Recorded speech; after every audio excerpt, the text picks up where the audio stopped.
If there's one thing children are good at, it's their ability to give their parents a good scare.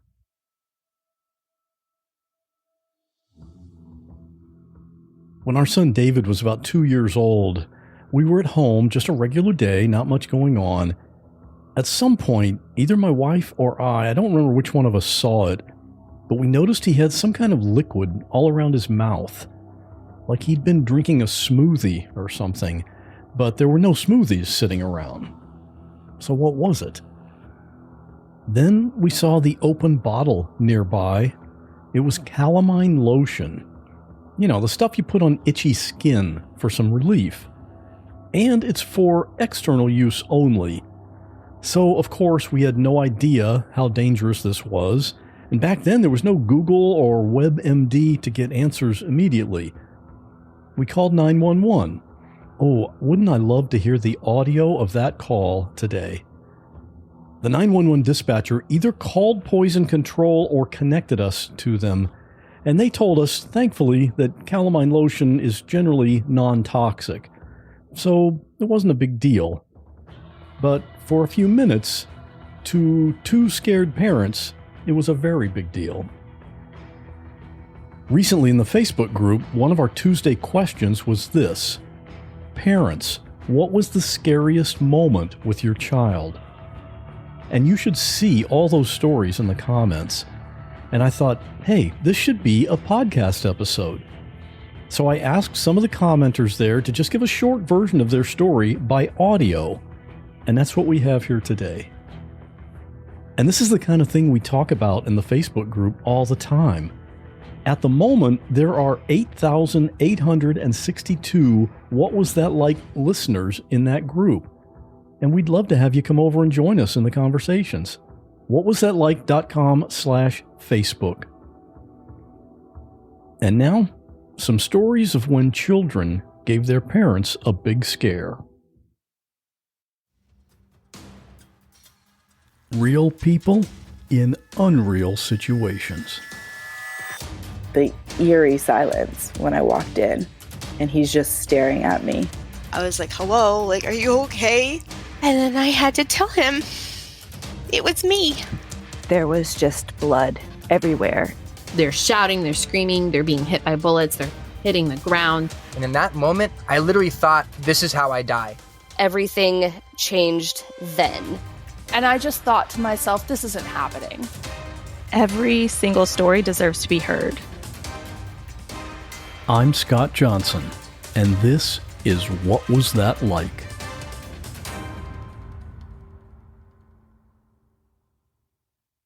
Several years ago, when my children were small, my husband was in the military. We were young parents, and he was gone a lot, and I did a lot of the parenting on my own. My children at the time were 3, 4, and 7. I had taken them grocery shopping with me one day to the Walmart in Hampton, Virginia. After a stressful time of picking up groceries and trying to wrangle 3 small children, which is like herding cats, I finished my shopping and we made our way toward the exit.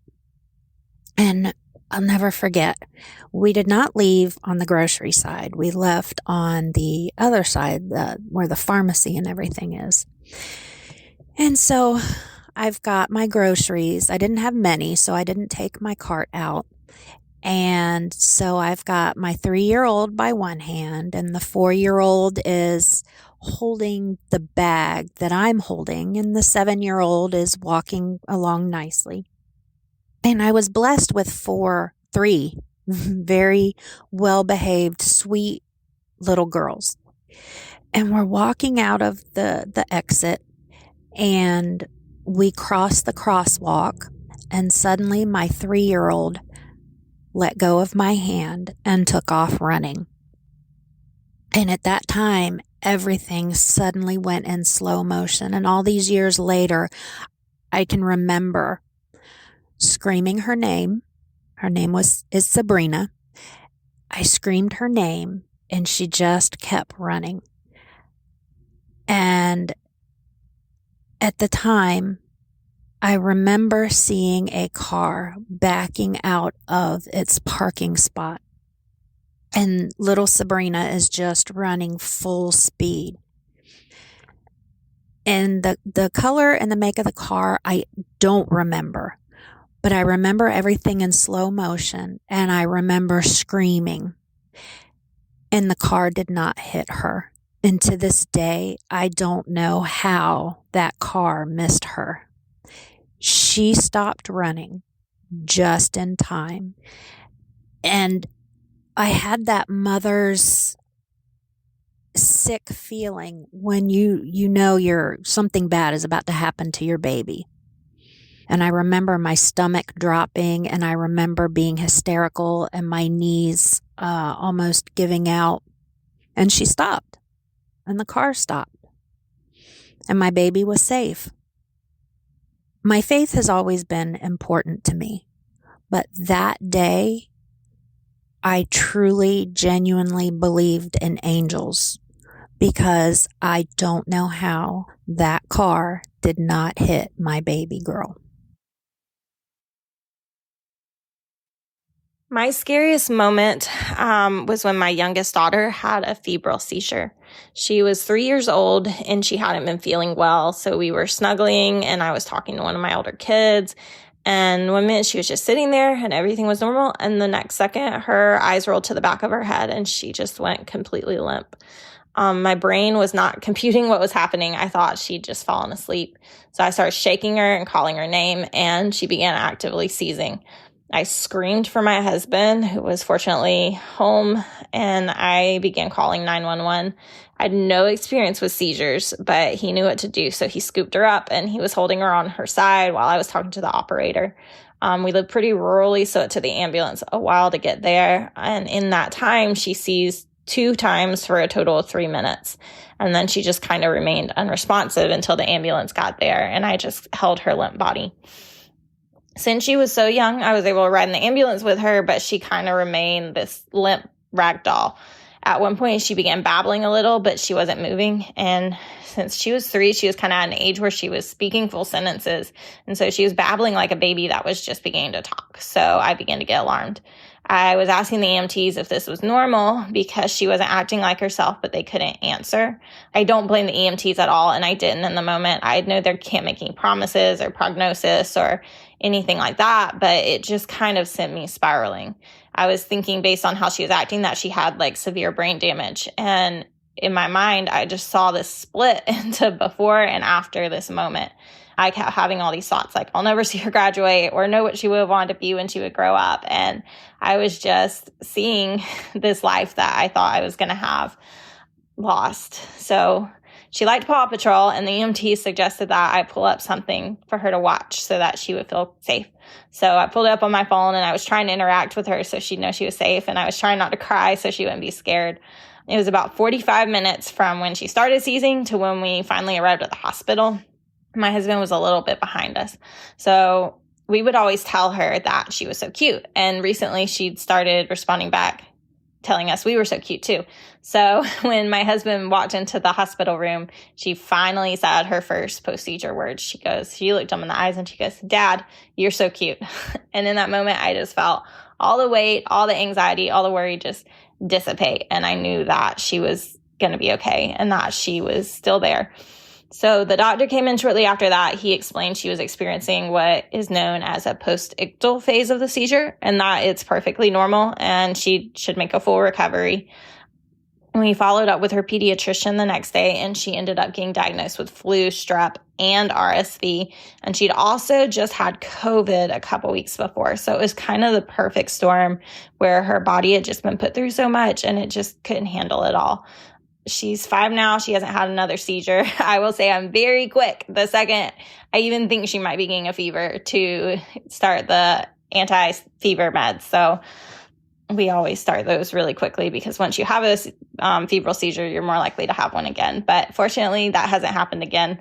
And I like to share that story so that people know if their kid has a seizure, you know what to expect, and they don't have to go through that anxiety like I did. This happened around 12, 13 years ago when my daughter was around 3 years old. My cousin was visiting from out of town after Christmas, and we were just meeting up to catch up, exchange gifts, eat. So we met up at a restaurant in a little strip mall. And when we finished, we gather all our things. We have a bunch of gifts and things like that. And, I have a 3-year-old, so my cousin opened the door for me so that I could maneuver my way out with all these gifts and my child. And she was behind me at the time, and so I exited sideways. And when I did that, my daughter decided that she was going to just run out of the restaurant. She'd never done that to me before. It was just odd. She was so happy and excited. She just was laughing and ran past me before I could grab her, and she ran out into the street. So in this restaurant, as soon as you exit the parking lot there's a bunch of cars parked in front, and it was packed that day. So there were, very low visibility. So she ran out between 2 cars. And in that moment, I'm horrified. I had tried to grab her as she passed and I couldn't. And then I seen a car coming from my left that was going to be driving past us as my daughter was running onto the street. She did not look back at me. She did not stop. She was just going full speed ahead. And that whole incident took less than 30 seconds to happen. But in my mind, I felt like everything was in slow motion, just like in the movies. I ran after her. I tried to yell out. There was no stopping it. And I was just mentally calculating everything. And I just knew that unless that car saw her, which it wouldn't see her till last minute, was not going to stop. There was no stopping what was going to happen unless she decided to stop. And in that moment, I didn't see that happening. So I'm bracing myself mentally for this traumatic event, just thinking this child is not going to survive this SUV going 10, 15 miles an hour past. I still am running against hope, horrified. My blood feels like it is just stopped pumping, and everything inside of me is just cold. She runs out into the street. The car's coming past, and by the grace of God or whatever higher being anybody believes in, she stopped. The car kept going, and once it passed her, it also stopped for a second and then kept going, but it stopped like right at her face. So it missed her by not even an inch. I could not believe it. I was shocked.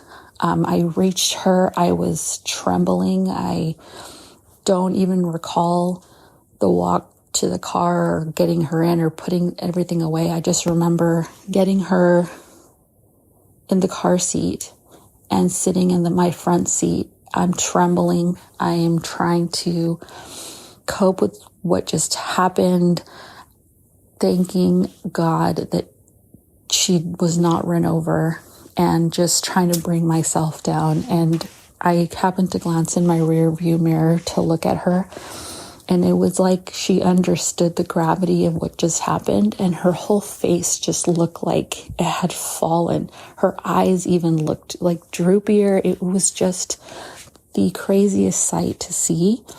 I couldn't believe what I was looking at. I looked back at her a couple times, and I even thought to take a photograph. I don't know why I thought to do that in that moment. It's the, least important thing, but I just felt like I'm never going to forget this. And I just need that photograph to verify that I wasn't imagining the look in her face in that moment. There was just something so powerful that she seemed to grasp the miracle that we had just experienced, because there was just no way that that vehicle was not going to hit her. And I don't know what made her stop. It was just the worst experience. I thank God now she's 17. I have her now, but that was not the outcome I expected. And it was for sure one of the most traumatic experiences I had as a parent. My name is Keely, and this is my birth story. It was a Tuesday in October, and I had just turned 38 weeks that day, and I had a regular doctor's appointment to go to, as you usually go a lot towards the end of pregnancy. I went to the appointment and was getting my ultrasound and all that stuff down, and I had felt him being very active that morning. It was a very normal day, and he was also very active the whole pregnancy. Well, at this appointment, he wouldn't move around a lot, so they sent me to do a stress test, and they told me that he was having a low heart rate. So luckily, the hospital I was going to be delivering at was across the way, and they sent me there for a longer stress test. Well, after a little bit, they determined his heart rate was still low, so they pretty much told me, you are not leaving this hospital until you have a baby. So I start getting a little anxious and antsy, and my mind just kind of clouds. So I'm calling my then boyfriend, now fiance, and telling him, like, you have got to get all of the bags and such together. I am not leaving this hospital until I have the baby. So they start inducing me, and finally my fiance got there, and so we settled in for the night and everything. And then the next day was just kind of a lot of waiting around to see what he was going to do. I would say the second night I had asked for an epidural finally, and I was still waiting for him to drop down. I would say by day 3, late afternoonish, I was about 5.5 centimeters dilated, but he still had not dropped down or responded well to the induction. And so his heart rate was still a little funny. So then finally, I remember my doctor and about 10 other people come rushing in my room to tell me that they would have to do an emergency C-section due to his heart rate. And my whole mind just gets very cloudy because it was very unexpected. I really did not want to go that route. So the next thing I know is I am on the table with all these crazy bright lights, and I'm just thinking that it's so crazy that I am awake while they are doing all of this to me. And they said it was supposed to be about an hour procedure, but it felt like in 10 minutes I finally had heard my baby crying, and it all felt so fast. He was perfect. He was healthy. Heart was fine. He was 6 pounds, so he was a little on the smaller side, but everything checked out. He passed all the little tests they do for babies when they're born. We stayed in the hospital maybe 2 or 3 days, or I think it was like 3 days since I had the C-section. I'm not sure what happened that day. I had a normal, healthy pregnancy thus far, but, I guess he was just ready to come out and meet us. And now, 19 months later, he's a happy, healthy little boy, and he's the best thing in our lives. Last summer in 2024, we had a family reunion at the Lake of the Ozarks where my wife's grandparents rented out a huge Airbnb for all of their kids, grandkids, and the great-grandchildren. And about 40 of us gathered for the week to just hang out and reconnect. My wife and I are the oldest grandkids, and therefore we had 3 of the 4 youngest great-grandkids to look after just from our family. But we had lots of help from aunts and uncles and some older cousins to help look after the kids. So we made sure to go over water safety with our kids and remind them to always wear their life jackets on the dock at all times and around the water.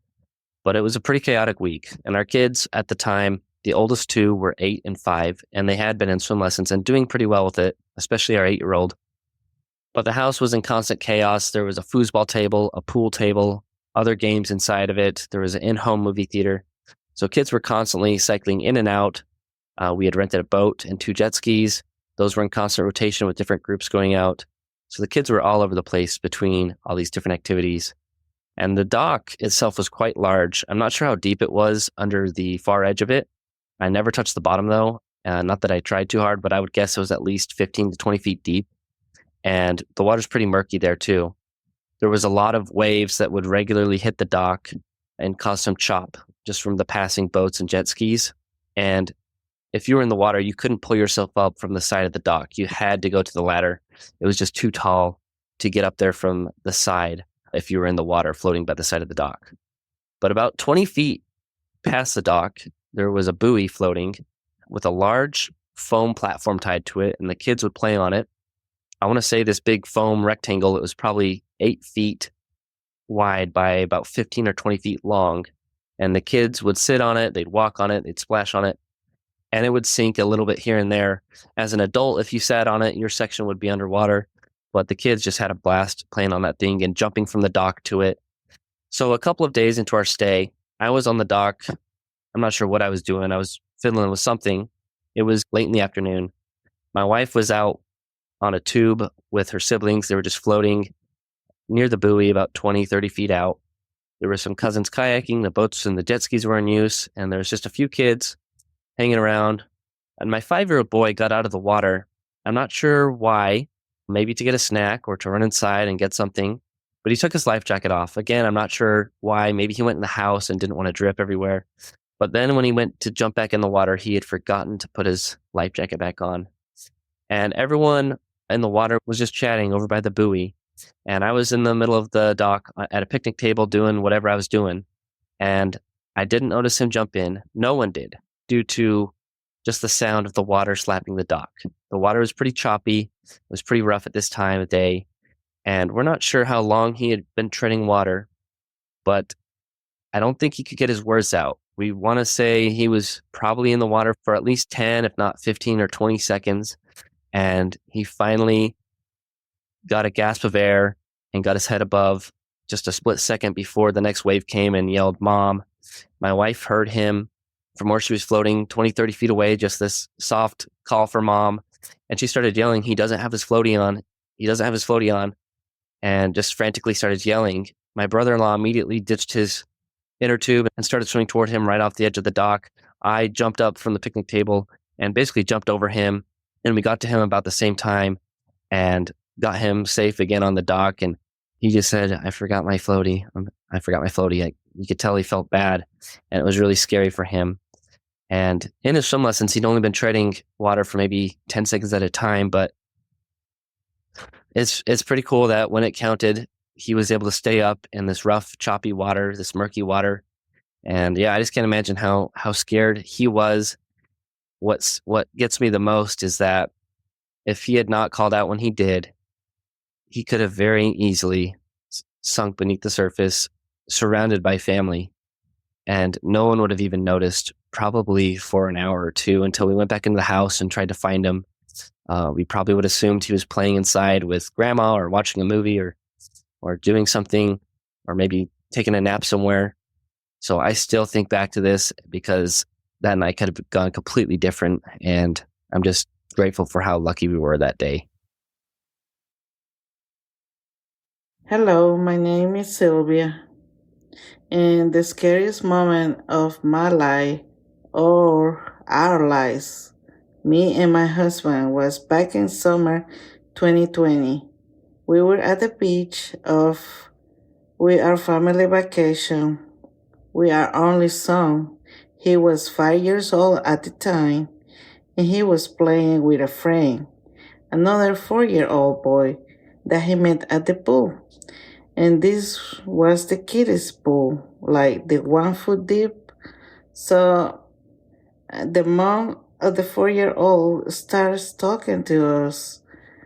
And this probably was 1 minute exchange of words with her. And suddenly my husband stand up and say to me, "Where are the boys?" And right at the moment I stand up too. And the mom too, the other boy. And we start looking for them all over around the pool. And we cannot see them. So at the time, my search instinct kicked in. And everybody in the pool and the other pool beside us noticed us, that we were looking for our kids, our boy. And we start asking everyone if they had seen the 2 kids running around, and start giving them their description, what they were wearing. And I was crying at the same time. And one other thing about me is English is my second language. So sometimes, people, it's hard to understand me. But when I'm in distress, I'm in this situation that I don't know why. One like I'm fear or nervous, my English come up so perfect. Anyway, that was, that's something odd about me, I would say. Anyway, I was giving everybody the voice description, and I only wish I could remember this gentleman face, because he told my husband, "Oh, I saw the two kids running. They ran towards the beach." When I heard that, I say, "Oh my God," I start thinking the worst. But at the same time, my husband ran the marathon of our lives. I always say that when I tell this story. He ran so hard and fast and caught up with these boys and bring them back. And when he bring back my son to me, I cannot stop crying. I keep crying. I was, I guess, in such a shock. Our boy cannot understand really the meaning of the situation at the moment. He was just running, chasing his friend. So he didn't understand much. But he did say that he remembers that moment that I keep crying and won't stop. I guess I scared him for life. I don't know. I hope not. But, we learned our little lesson the hard way, me and my husband, that day. And this is my advice to every parent with small kids. If you always be on the lookout, no, don't even take your eyes off them for a second. Because our scary moment, I believe, took like 5 minutes total, but felt more like hours to me. A tragedy can happen any given moment, but we are grateful we have a happy ending. My son was about 2, maybe 3 at the time, and he was with my husband on the computer. They were watching YouTube videos, and I was in another room when I heard a commotion, and my husband said, "Get that out of your mouth." And so I came into the computer room to find my son with a mouthful of super glue. He was chewing on a tube of super glue, and I guess my husband didn't realize that super glue was on the computer desk, and he had probably about half the tube in his mouth. And my first reaction was, of course, call 911, because I panicked and I thought, oh no, he is going to have his mouth fused closed with super glue, because that's what super glue is supposed to do. So I actually calmly called 911 and let them know that my son, he was 2 at the time, that he had chewed super glue and it was all in his mouth. And they dispatched EMTs to our apartment building, and they stayed on the line with me. And I believe it was the 911 operator that told me that I shouldn't have anything to worry about, that as long as super glue stays wet, it will not fuse. So to have my son drink water and wash out his mouth and scrape out as much of the glue as possible so he didn't swallow any. But they did inform me that if he did swallow some, it would be okay, because super glue is non-toxic and because your insides are wet, so there won't be any problem. So the EMTs did come, and because it was not an emergency situation, they invited him to come in the ambulance and check it out. And so he came down and he checked out the ambulance, and that was great. And then the aftermath, some of the glue did in fact get hard in his mouth. It was a bit on his lips, his tongue was covered, and his teeth were covered. And we rubbed off as much as we could, but the EMTs did tell us that once it had hardened, if any glue hardens, not to try and take it off because that will bring skin with it. So it will naturally come off. So that's what happened, but it did take several days. And of course, my son at the time didn't like having glue in his mouth and it was uncomfortable and he didn't want to eat. So he didn't eat for a few days, or he ate very little. But it all worked out in the end. And the lesson I learned was, if you think your house is childproof, think again. It's an ongoing process. You're always going to bring new things into your home, and they can get into things even when they're sitting on your lap. For my story, I'm taking you on our first vacation as a family of 6. When I say vacation, I mean traveling somewhere besides my family's. My family lives 7 hours away, and we've made countless trips to visit them in the middle of nowhere over the years. It's familiar, it's cheap, and we have a lot of support. So back in 2023, my husband won tickets to an event. I had absolutely no desire to go to this, so I suggested he take his best friend. We decided it'd be fun if we made a family vacation for both of our families out of it, since I'm close with his friend's wife. At the time, my youngest was 6, and all my children were at an age where they would appreciate and enjoy vacations. I knew there would be some hiccups, but I did not have what was going to happen on my bingo card.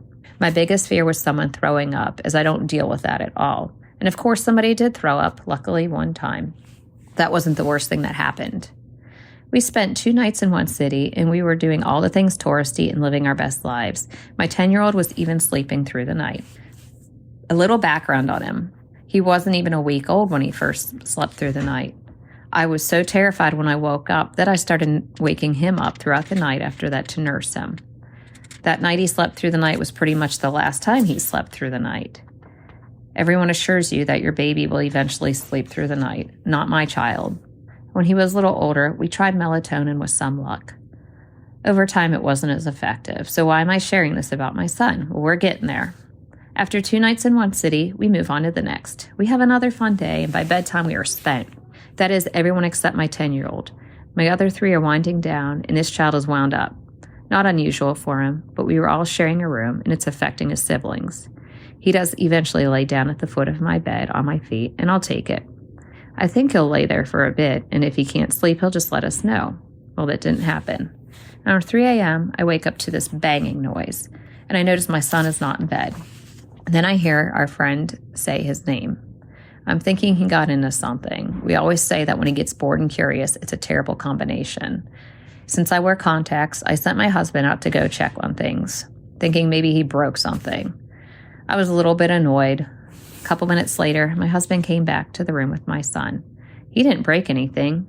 He took a walk. He left the building and strolled the busy street nearby. Somebody saw him and called the police. Nobody heard him leave. Between having no idea he left and all the possibilities of what could have happened, I was completely freaked out. To this day, if I think about what could have happened, I spiral, and you bet I felt like the world's worst parent. In my son's mind, he did nothing wrong. I'm not making excuses, but he has ADHD, and as wild as some of his thoughts seem, they're perfectly normal to him. I was so shaken up, I thought about calling it quits and leaving our vacation early. My son and I stayed back the next afternoon, as he had no desire to go out, and I really didn't either. I was also expecting a knock on our door for a follow-up from what happened the following evening. I called his pediatrician and explained what happened and how his sleeping troubles were now a safety concern. He started him on trazodone as soon as we got back, and God bless trazodone because my son sleeps through the night now. I spent my last 2 nights on that vacation with him wrapped tight in my arms at night. We didn't leave early, but the dynamics definitely shifted after that night. As parents, our greatest fear is losing a child or something horrible happening, and I'm just so thankful for a good outcome. But I still can't think about the what-ifs. I think it's what many of us do, and it's frightening, even to this day. I'm someone who chooses to laugh and find humor in most everything. It's how I cope. I got in trouble a lot growing up, but I never rode in a police car. I joked with my son, he beat me there. He did not find it funny at all, and he's embarrassed when I bring it up. My family went on our first vacation since, just last month. I'm happy to say no police were involved. 2 of my children did get sick, but I'll take that over a ride in the police car. My name's Jackie. So my story happened about 7 years ago. My youngest daughter was 3 at the time, and my older daughter was 5. We were coming back from my grandparents' place about an hour and 20 minutes from home.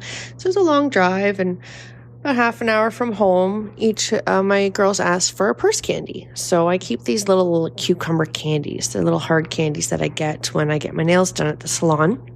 So I gave each of them one. And of course, as children do, my youngest fell asleep about 20 minutes from home. So I pull in the driveway, get my oldest out of the car. I go around to the other side and open the back door and try to gently wake up my youngest to get her out. And I guess I still startled her.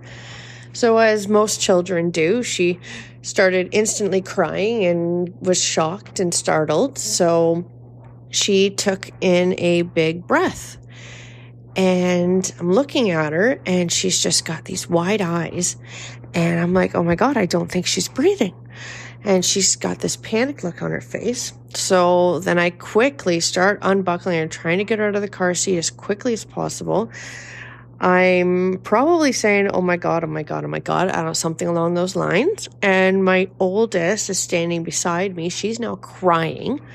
So thankfully I was the first, a daycare provider at the time, so I had gotten my first aid. So I took her out and I scooped her throat, nothing. So I scooped a second time. Thankfully, I did release the hard candy at that point. I threw it to the ground and I just instantly started shaking because the adrenaline was just, it was at a high. So I'm now shaking uncontrollably. My youngest is crying. My oldest is crying. I'm now reassuring her everything's okay. It's okay. Everyone's fine. We're good. But it was probably the scariest moment of my life with my children. It wasn't the first time I had had to scoop a child's throat. I had taken my kids to a playgroup at the park the one day, and there was a mom there, and her baby, I don't even think she was 1 yet, started choking. And I was watching her from afar, and the mom started to panic, and I realized what was happening. And at that point, I didn't scoop because I didn't know what was in there, but I pounded on the back of the baby's back, and whatever was lodged in there did come out. It wasn't a hard candy. I forget what it was now. But thankfully, I had that first aid training because it came in handy twice, one for a mother at a park and once for myself. And I had forgotten who this mom was, but I actually ran into her at my nail salon, believe it or not, just 3 years ago. And she started telling me, thanking me again for what I had done in the park. And not that I had forgotten the situation, but I definitely forgot which mother it was. So it's something that will never leave her as well, watching her child choke. And I was able to help her. It was about 19 years ago when my husband and I had been married for about 5 years when we decided to start a family. And at this point in my life, I'm not sure if I'd ever even held a baby, let alone changed a diaper. So anything that baby was going to do was definitely going to be new to me. Our daughter Avery was born in January of 2006. She surprised us a couple of weeks early, but it had been a healthy pregnancy and she was a healthy newborn. So off we went home. At the time, we lived in Colorado, and our family was from Illinois, so my mom came to stay with us that first few weeks to help us settle in. Everything was going smoothly. She was a typical newborn. She ate, she slept, she pooped, repeat. Everything was going beautifully. At exactly the 2-week mark, though, something happened. It was a Friday afternoon, and I had just nursed our baby and laid her down and decided to take the opportunity to take a shower and just freshen up like most moms do. While I was in the bathroom, my mom knocked on the door and said that Avery had woke up and was fussing, and her diaper was good. They had bounced her, walked her around. Nothing was happening, and it seemed to be escalating. So I hurried out of the bathroom. My mom and husband were both there, and they gave her to me. I sat down to try to nurse her. Usually that kind of solved the problem. Did not work this time. So I got up and I was walking her around, bouncing her, and she was escalating. So the crying was turning into shrieks. And I remember I was standing in our kitchen. My mom and husband were by me, and our brand new, beautiful newborn baby threw her head back in my arms, and her body went stiff. And when her head went back, she held her breath. And so the screaming immediately stopped, and she turned blue. And her lips started to turn blue, and she started foaming at the mouth. Like I said, I didn't know a lot about babies. Was only 2 weeks in, but my mom was there, and she had lots of experience, and she definitely knew that this was not normal. So we called 911. At the time, our neighbor was the retired fire chief of the town. So when the fire station saw the address pop up, they responded rather quickly. I couldn't tell you in that time frame how quickly they came, but it was quick. And suddenly our road was filled with police, the ambulance, there was fire trucks. Everybody knew something was going on at our house. Well, in those minutes, by the time they got there, Avery was breathing again. She had stopped screaming. Her color was returning to normal. We were not okay, though. We were beside ourselves, of course. The paramedics came in, they checked her out. She was obviously breathing and okay, so they asked us if we wanted to be taken to the hospital. At the same time, we had called our pediatrician, who was just a few blocks away, and they said, go ahead and bring her down to our office since you're so close. So we packed up and went to their office. They ran a couple, simple tests. She did seem to be fine, but when they called the Children's Hospital in Denver, they were concerned about what had happened, and they wanted us to come down. So we were about an hour north of the Children's Hospital. So that Friday afternoon, we packed our baby up and headed to Children's Hospital of Denver, where we were greeted in the emergency room, and they ran several tests on her. I guess there are several indicators if a child has had a seizure, and that's what they were looking for. After a couple of hours, they came in and they gave her a clean bill of health. They said she looked fine. There was no indication that it had been a seizure. And then the doctor asked us which one of us was a high-strung individual, because it appeared that our beautiful newborn baby had thrown a fit and a temper tantrum, basically. While very unusual for a 2-week-old baby, that was the official diagnosis. So that was it. And so we went home with our baby, and she proceeded to do those kinds of tantrums for about 2 months, almost daily. It was a fun time, but she outgrew them, and she is now 19 years old. She's beautiful and healthy and perfect. But I have to tell you, that high-strung, fit-throwing, that really lines up with her personality. But that's okay. We're just happy that she was okay.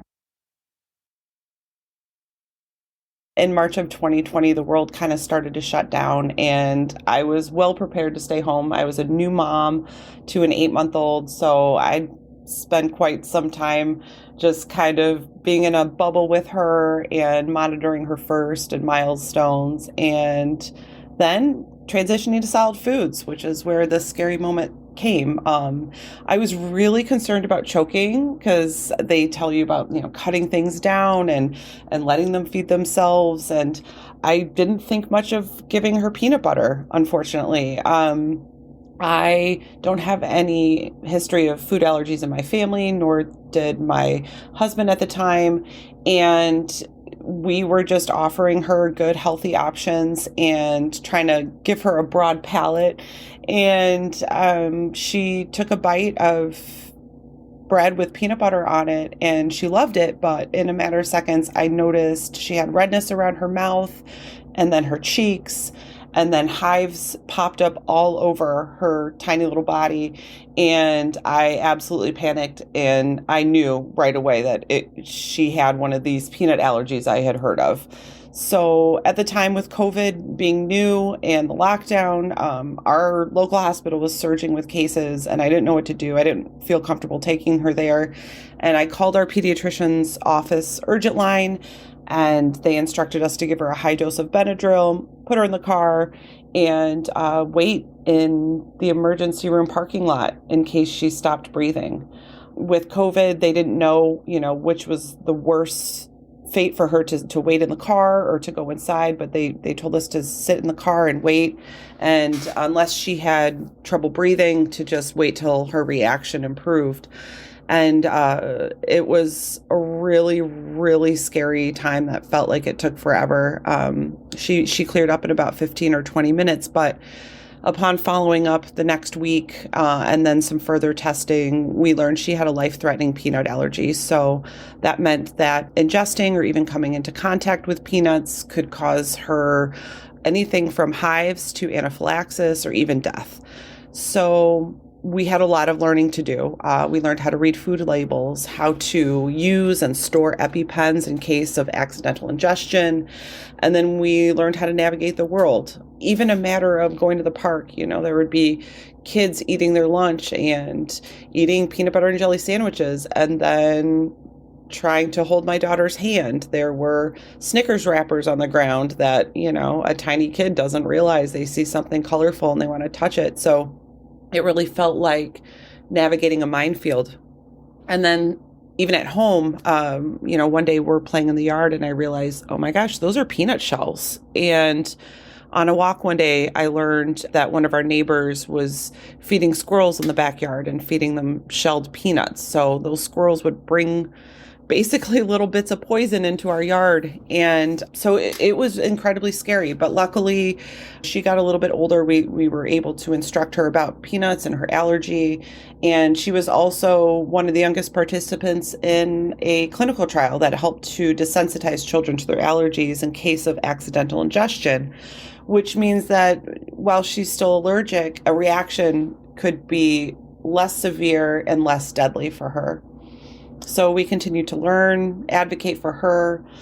She has learned to advocate for herself, to keep herself safe. And this year she started kindergarten in a local school that is peanut-free with a principal who also has a peanut allergy that is life-threatening. So, lots of safety protocols are already in place for her to keep her safe, and that is incredibly comforting. So while it'll always be part of her life, we're really grateful for a peanut-free school and EpiPens just in case.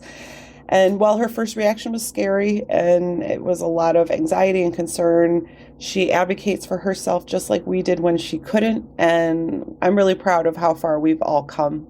So thanks for letting me share this, and a little PSA to your listeners. If you could feed those outdoor critters peanut-free treats, that would be great to keep kids like mine safe. Thank you.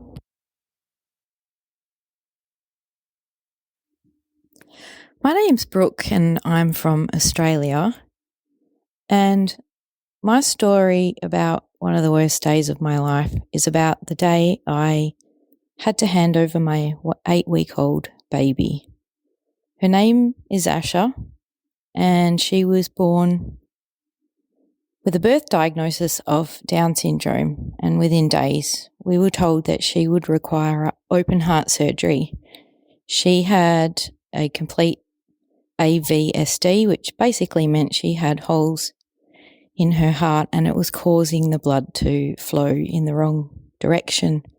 So in essence, the blood was slowly drowning her and going into her lungs and going the wrong way. So at 8 weeks old, we had to go up to the city, as we live about 3 hours away in the country.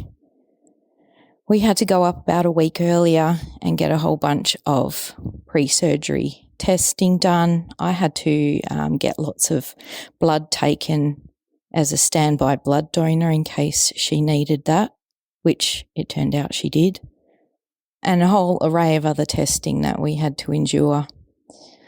Lots of needles for my tiny little baby, lots of scary doctors prodding her. Meeting the heart surgeon, who also had an office full of whiskey bottles, which really confused me at first. And then on reflection, I thought, well, when you're dealing with hearts the size of golf balls and you have to operate on them with the idea that you want to get this baby back to their parents alive, that's a lot on somebody. So I got that in the end. The morning of the surgery, we had to wake up super early. Obviously, my baby had to fast, so denying her milk was quite tricky. But we got there at about 6 or so in the morning and waited. We got through to a bed waiting room area, only to be told by the nurse that they weren't able to operate that day because there was no beds available. But she also knew that wasn't good enough and said to us that she's going to try and fight to get us squeezed in. And thankfully she did. So after a little hiccup, surgery was going to go ahead.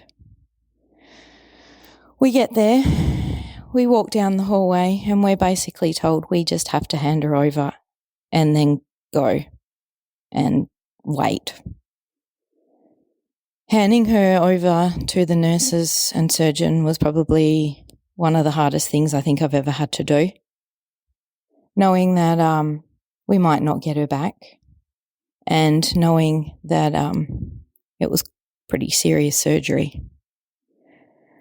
So once I'd handed her over, I basically fell in a heap on the floor in that hallway, and it's like yesterday. But at the same time, it's like so long ago. So anyway, my husband, myself and my other daughter went to a nearby park and tried to seem as normal as possible just for the sake of my other daughter, not wanting to worry her, but also just trying to keep our minds busy. We were getting phone calls every hour or so with updates. And then finally, about 6 hours later, we get the call that she's out, she's good, and we can go and see her. When we walk in, she's got leads everywhere. She's hooked up to so many painkillers and I don't know what else. But she was okay. Fast forward to now, she's almost 12. She's thriving. And the only evidence of her ever having heart surgery is her little zipper at the front of her chest, which you can hardly see anyway. Her cardiologist has said that if that zipper wasn't there, even just looking at the heart, you'd never know. So even though it was the worst day of my life, it was probably the best day of my life also, because I get to enjoy her. And I didn't lose her that day. When my oldest son was 7 years old, he got really sick with high fevers, 102 to 104 degrees, and vomiting.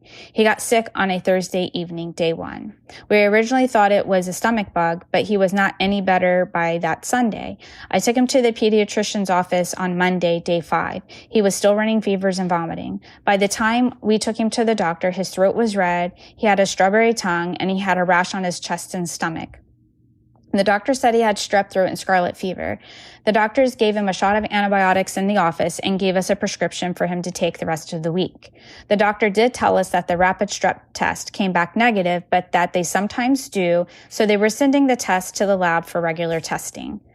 The antibiotics did stop him from vomiting, but he still had high fevers.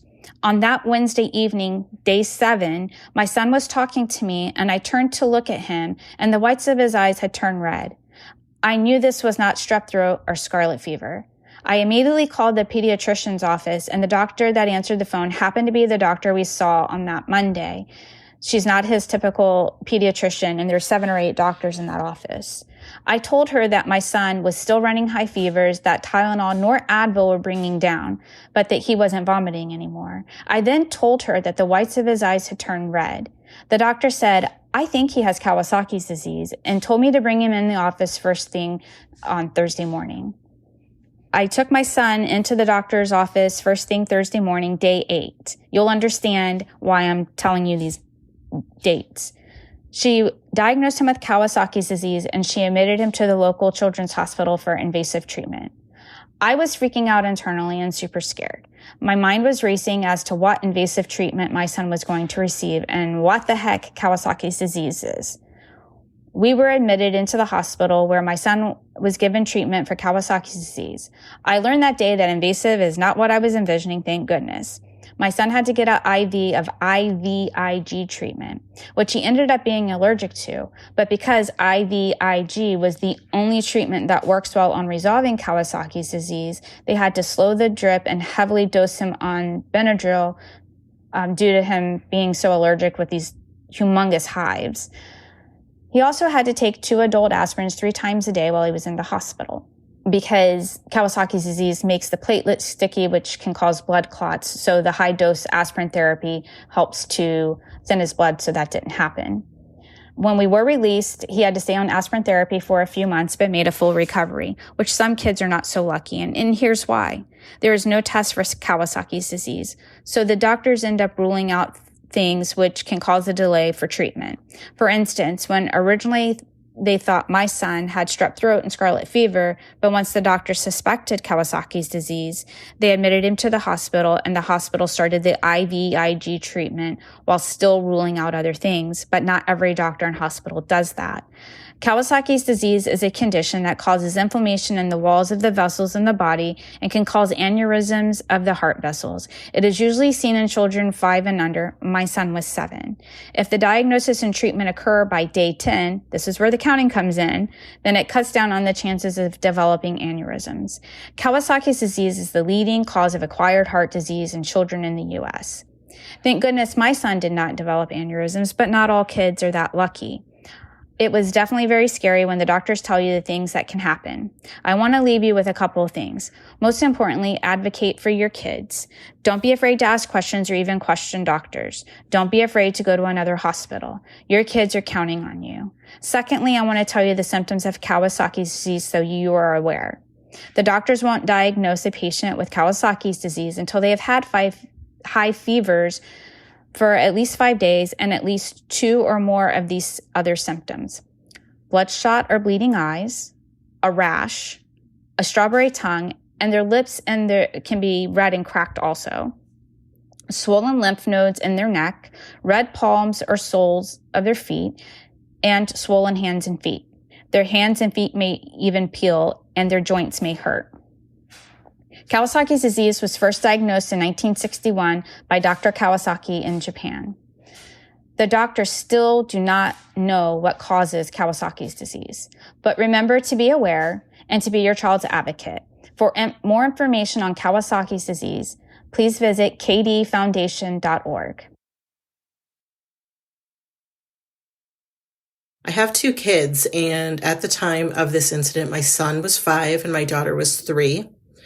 We lived in Pennsylvania. It was a hot summer day, and my husband was occupying our kids outside while I got some stuff done inside. And at one point, my 3-year-old wanted to come back inside. And so she asked me if she could come inside, and I told her, no, stay outside with Dad for a little bit longer and play with your brother. So she went back out.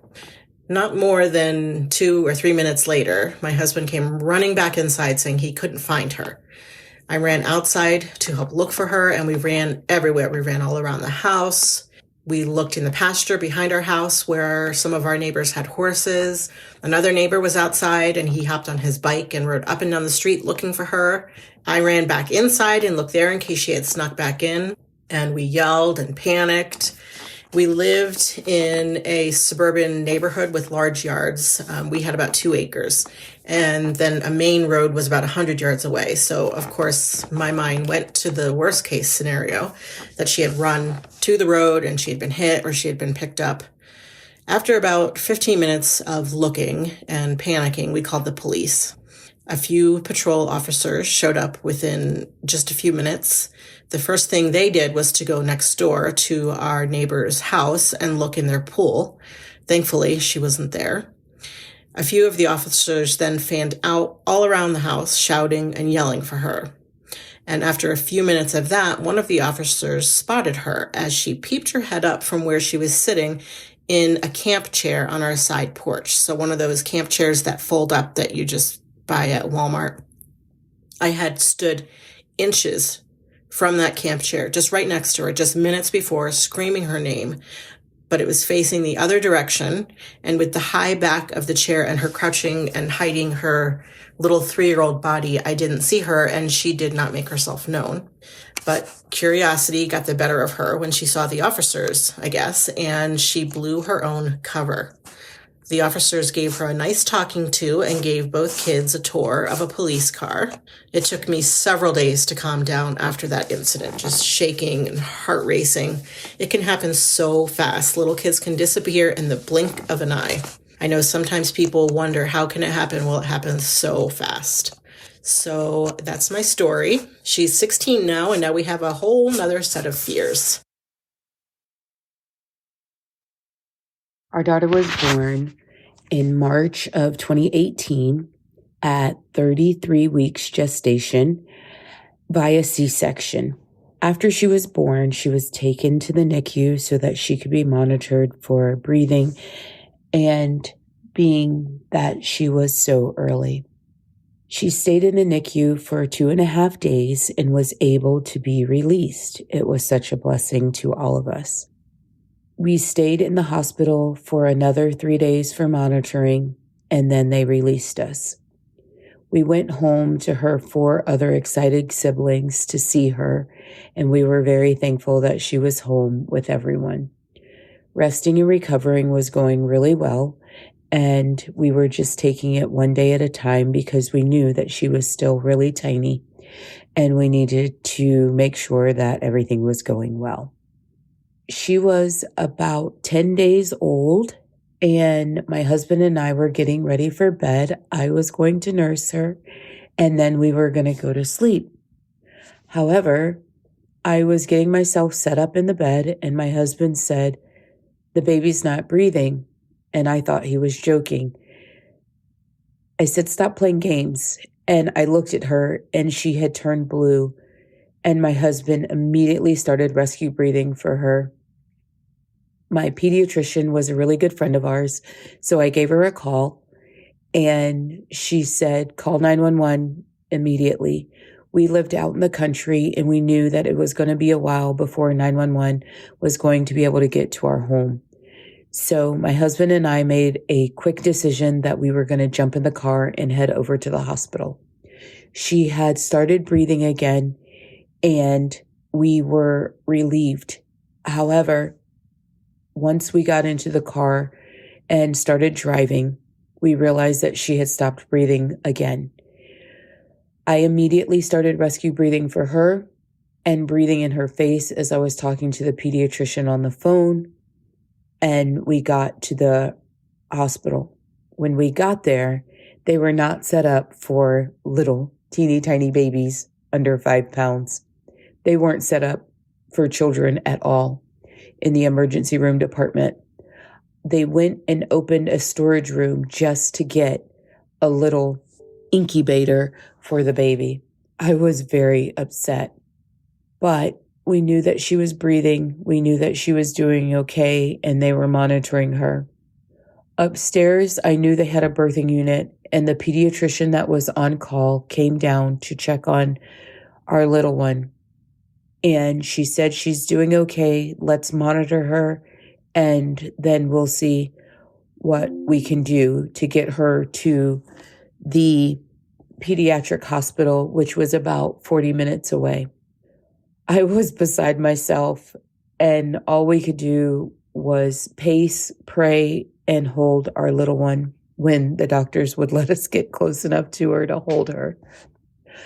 After being in the emergency room at the hospital that we were at, they were able to get us an ambulance transfer. My husband was not able to go with us, and we got into the ambulance, and I rode with my little one as she was in this little incubator, almost like a little glass box, and with all of these cords and monitors hooked up to her so that they could transport us via ambulance. My husband was able to go back home, grab us some clothes, and check in with my best friend who we had called on the way to the hospital to go over with our 4 other children.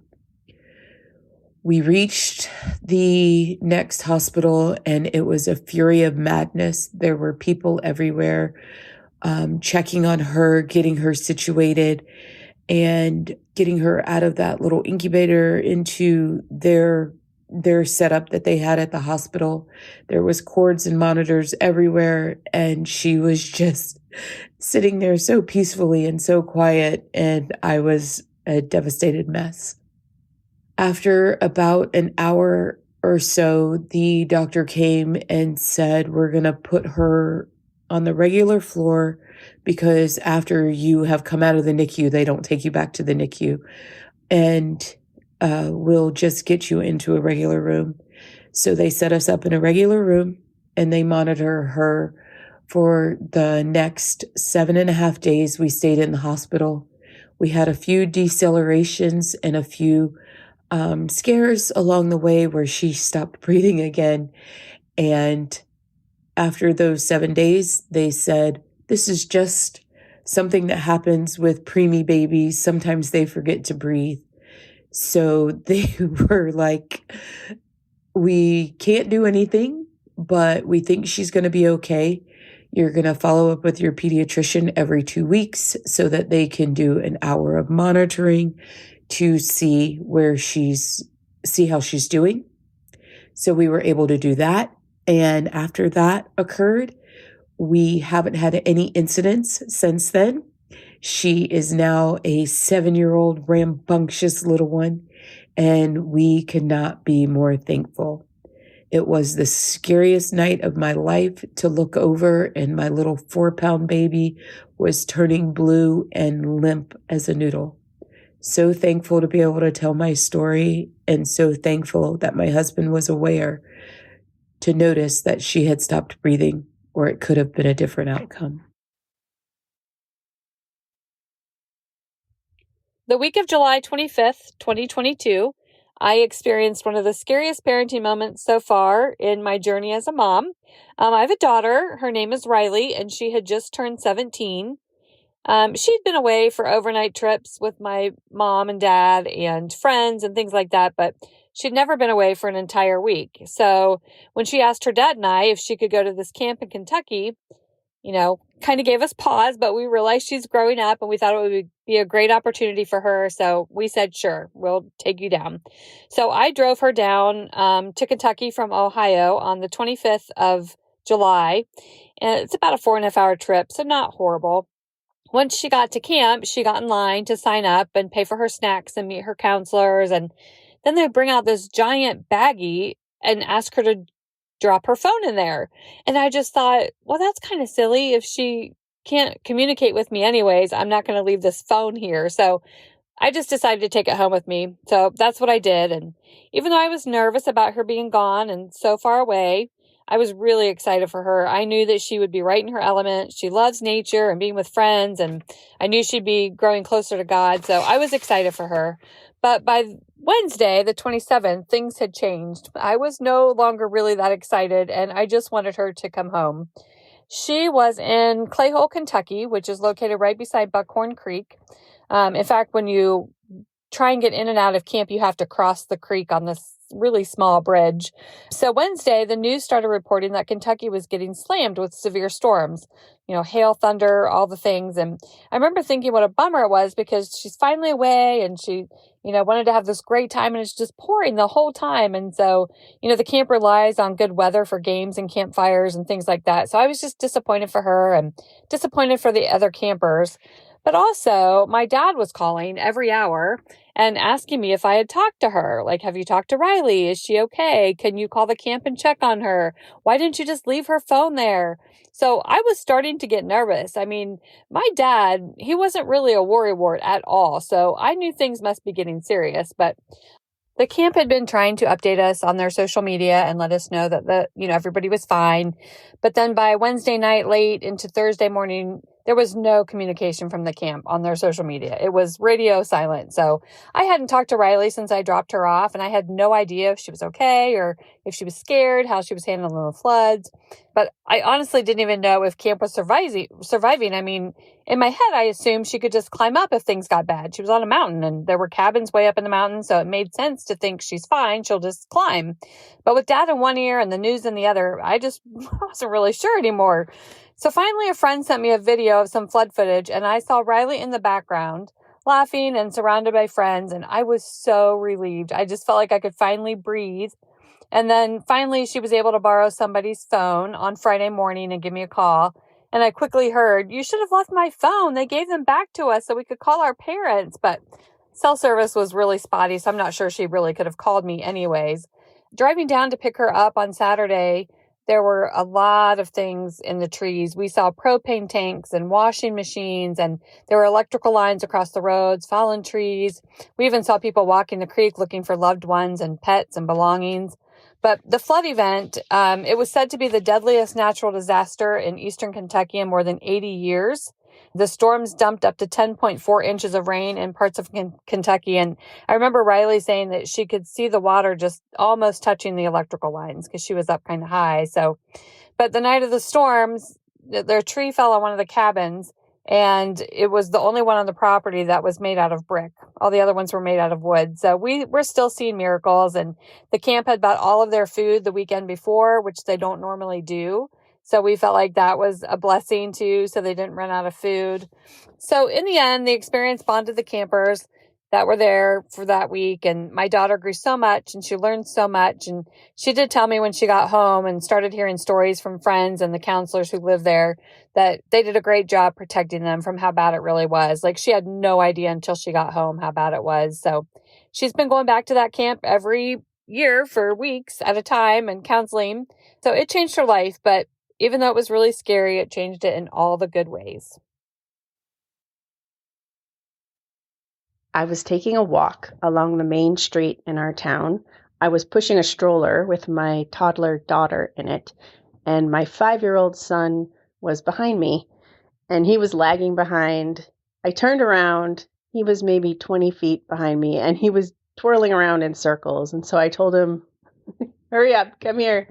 And I generally trusted him pretty well. He was a pretty cautious kid and pretty responsible, but he was twirling in circles, getting himself dizzy, as he did.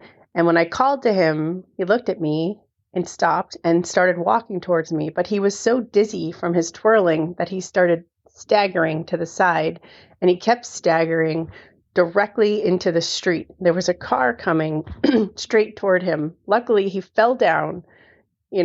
He was in the street. He fell down. The car was probably 5 feet from him as it passed. And I was in a complete panic. I ran back to him. I scolded him. I probably cried. I was very upset. I pictured what might have happened there. So I made him hold my hand all the way the rest of that walk home. And probably for about 6 months, anytime we were in a parking lot or near a street, I would make him hold my hand. But good news is now he's 24, doesn't need to hold my hand anymore. In 2020, my husband and I became pregnant. This would be our second little girl together, and he also had 2 little girls from a previous relationship. So this was going to make 4 girls in the house, plus myself. Everything was going well with the pregnancy. At about 10 or 12 weeks or so, I had my first ultrasound. Everything was fine. And then I did have an appointment at about 16 weeks where they offer a blood test that looks for certain genetic disorders or neural tube defects. Well, a couple weeks later, the doctor called me and said it actually was flagged for a neural tube defect. She assured me it's just a screening, it's not a diagnosis. Try not to think about it, and in 2 weeks, you'll have an ultrasound and at a bigger hospital, and they'll be able to see what's going on. So I spent these 2 weeks, of course, spiraling and looking into everything that I could about neural tube defects and just so worried. And so at 20 weeks, I went to the hospital to have that ultrasound done. And this is in December of 2020, so there was COVID restrictions, so my husband was not allowed to go in with me. The ultrasound tech did the ultrasound, and she told me afterwards that this baby, she has concerns, and that the neural tube did not close at the top of her skull, and that it was not going to be compatible with life.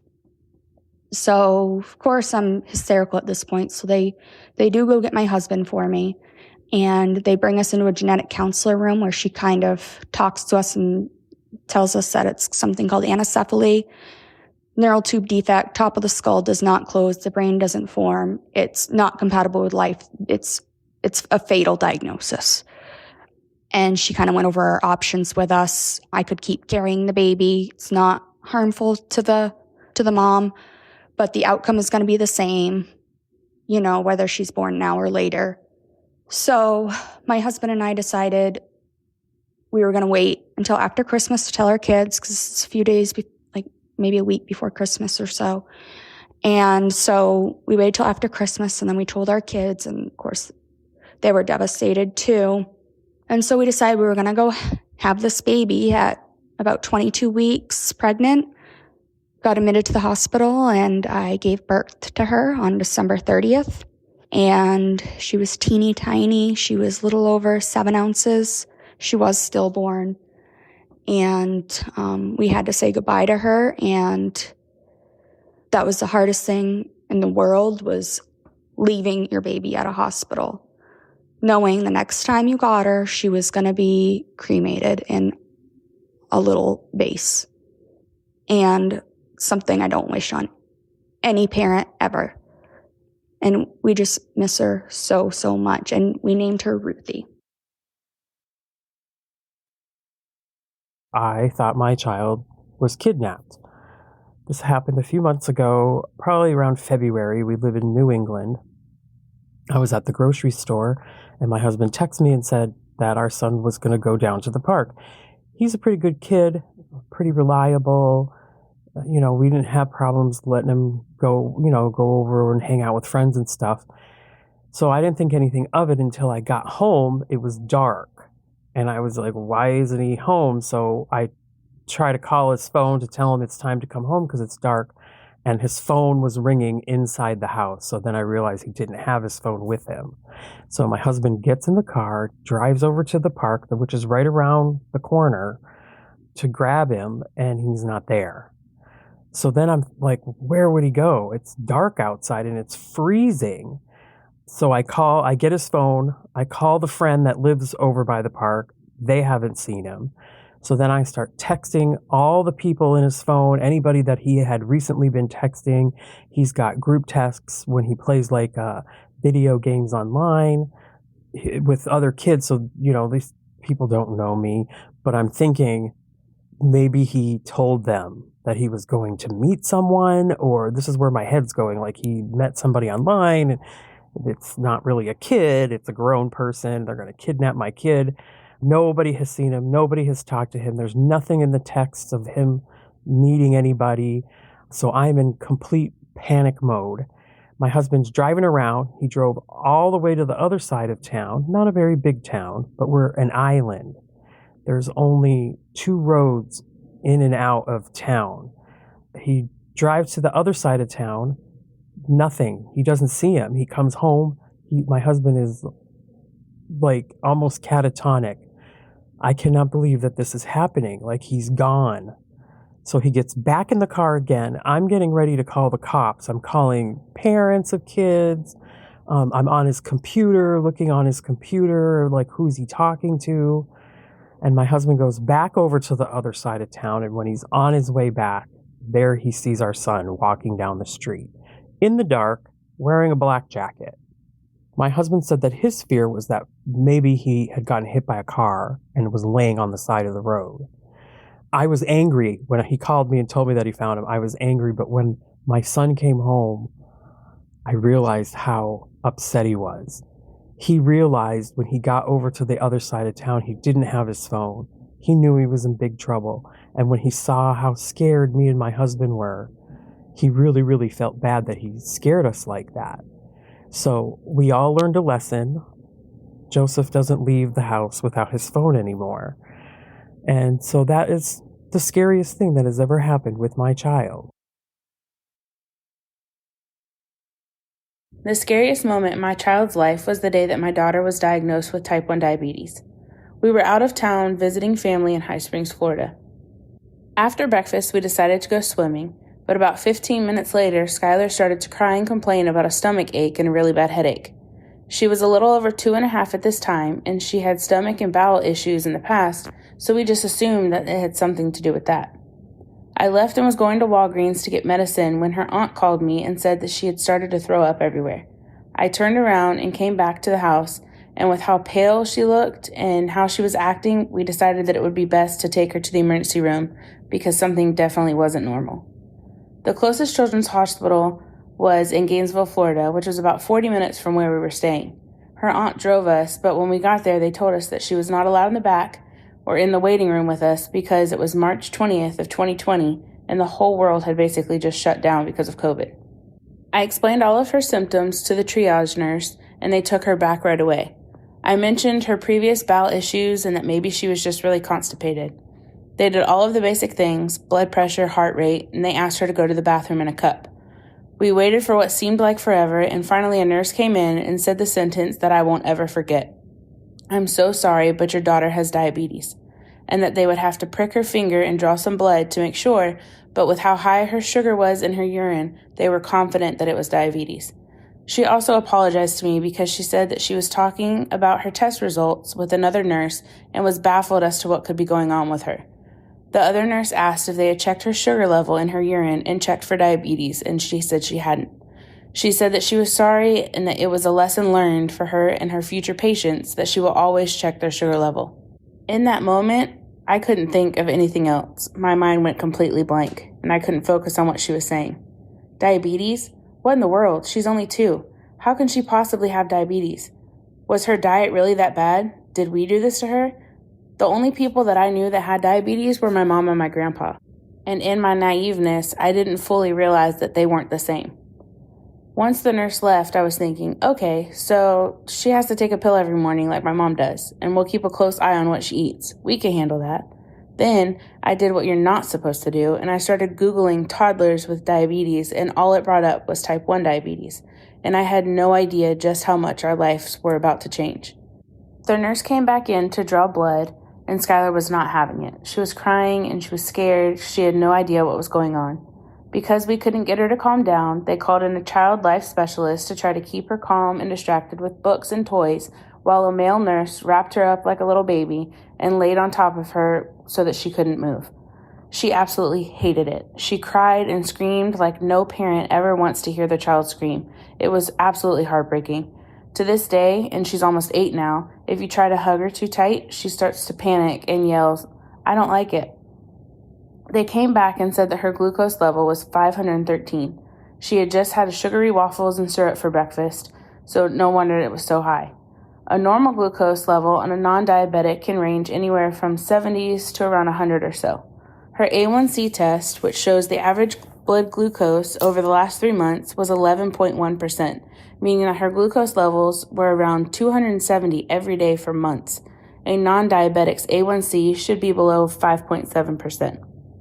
She was eventually admitted to the hospital to stay overnight to monitor her sugar to make sure that she doesn't go into DKA, or diabetic ketoacidosis. Because of COVID, only one parent was allowed to stay with her. We live in Jacksonville, over an hour away from Gainesville, and her dad had to stay home that weekend because he was working, and they wouldn't even allow him to come to the hospital to stay overnight with us. They barely even allowed him to come the next day to meet with the child endocrinologist to train us on how to now properly care for a child with diabetes. I remember once she fell asleep that night, all I did was cry.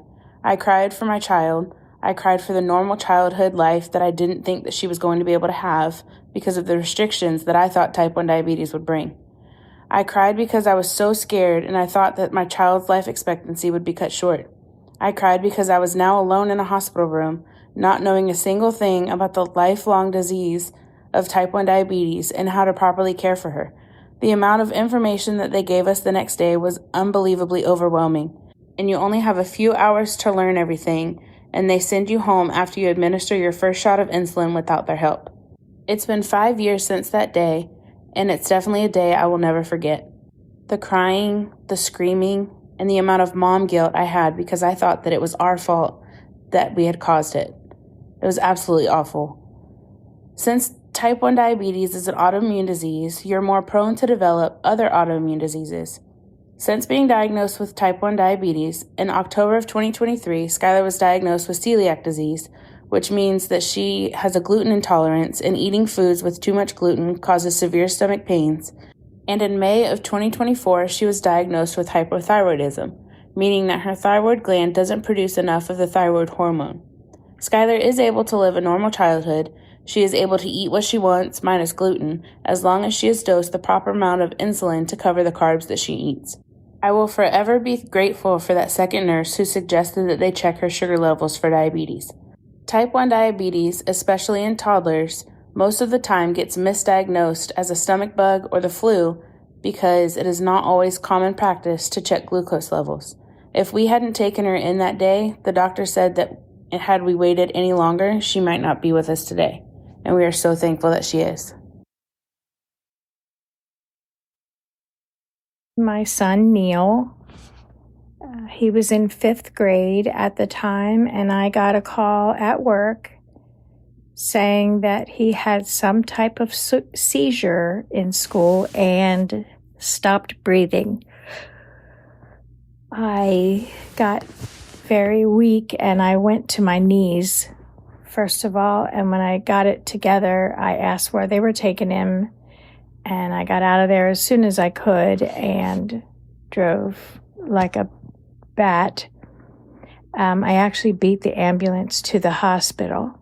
And when they opened the back of the ambulance that he was in, he was sitting up on the gurney and he mouthed the word mom from across the parking lot. And of course, I lost it at that point. Lots of tests were taken, and it took a long time because it made him sick. That he had a grand mal seizure, which is the strongest, and it made him have a terrible headache afterward. And when they went to do the CAT scan with the dye, it's called contrast, and that made him sick with having that headache. So it took a while. They had to give him a break and then try again. The pediatric neurologist asked me if he had had a recent bump on the head or anything. Did he fall? But he did. He got hit with a baseball in the forehead area.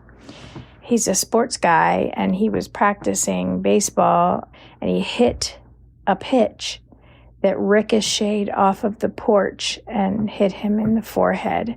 And I put ice on it, and I watched him very carefully for signs of concussion, and there was none. And so I did not take him to a doctor or emergency room. I mean, with 2 children in elementary school, I'm used to calls from the nurse and bumps and bruises. So I didn't think it was necessary to take him. Well, 6 months later, it caused this big seizure, and it was the opposite side. Like the blow to the head was on the left and the seizure was on the right. There was definitely damage to an area in his brain. They could see it on the test results. Fortunately, it did not affect his intelligence or his grades. He was permitted to still play sports, just not contact sports. He had to take anti-seizure medication. Being in 5th grade, they say when children have seizures, they get hurt because they fall off a bike or out of a tree, something like that, where better safe than sorry with taking medication. There was an incident around the time of his getting his driver's license that he had stopped taking that, and the doctor wouldn't sign off on his physical to get his driver's permit until he agreed to start taking them again, and he did. Then when he turned 18, he stopped taking them for good, and they didn't think he'd ever have another seizure, and he didn't. It was due to the blow to the head, period. And once and done, thankfully.